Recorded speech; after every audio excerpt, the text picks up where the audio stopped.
मर्जी ड्रामे की आने वाली के साथ तो बहुत ही ज़्यादा इंटरेस्टिंग होती हुई नज़र आ रही हैं। अब आप लोग देखने जा रहे हैं कि अब हैदर साहब तो बहुत ज़्यादा परेशान दिखाई दे रहे हैं, क्योंकि अब वो मंशा को लेकर बहुत ज़्यादा परेशान हैं, क्योंकि वो जानते हैं कि हसन साहब कभी भी अब उसे शुजा की ज़िंदगी में नहीं रहने देंगे, क्योंकि अब जिस तरह की वो बातें करके गया है उसके बाद उससे कोई भी तवक्को की जा सकती है।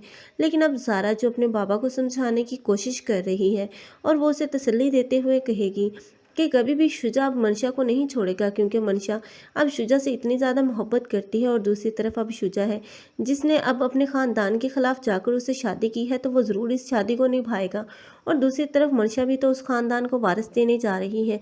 लेकिन अब हैदर साहब की कुछ तो परेशानी कम होगी, लेकिन वो मुकम्मल तौर पर मुतमिन नहीं होगा, क्योंकि वो जानता है कि हसन साहब किस माइंड के आदमी हैं और वो कभी भी मौका देखकर मंशा को शुजा की ज़िंदगी से निकाल बाहर करेंगे।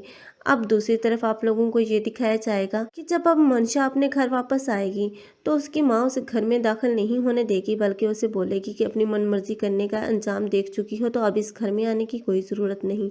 लेकिन मंशा जो एक ठीठ लड़की है वो तो साफ साफ बोल देगी, अगर मैं यहाँ नहीं आऊँगी तो कहाँ जाऊँगी। तो ऐसे में अब हमज़ा जो उसी घर में मौजूद होगा तब वो इन दोनों की बातें सुनेगा और वो उनके झूठे आंसुओं में एक बार फिर से मंशा पर एतबार करने पर मजबूर हो जाएगा। और ऐसे में वो मंशा को अपने साथ अपने घर ले जाएगा। लेकिन ज़्यादा देर तक मंशा उस घर में भी टिक नहीं पाएगी, क्योंकि मंशा के कारनामे एक न एक दिन अब वो उसे कहीं का नहीं छोड़ेंगे, बल्कि मंशा को वहाँ से भी अब हमज़ा धक्के देकर निकालेगा। मंशा की असलियत उसके सामने आएगी कि मंशा ने किस तरह ज़ारा और उसके रिश्ते को ख़त्म करवाने की कोशिश की, तब वो कैसे बर्दाश्त कर पाएगा। आप लोगों में से किस किस को ये ड्रामा अच्छा लग रहा है, कमेंट सेक्शन में अपनी कीमती राय के इज़हार लाजमी करें। मज़ीद ड्रामास अपडेट के लिए हमारे चैनल को लाजमी सब्सक्राइब कर लें। अगर आप लोगों को हमारी वीडियो अच्छी लगी हो तो वीडियो को लाइक करना मत भूलिएगा। अल्लाह हाफिज़।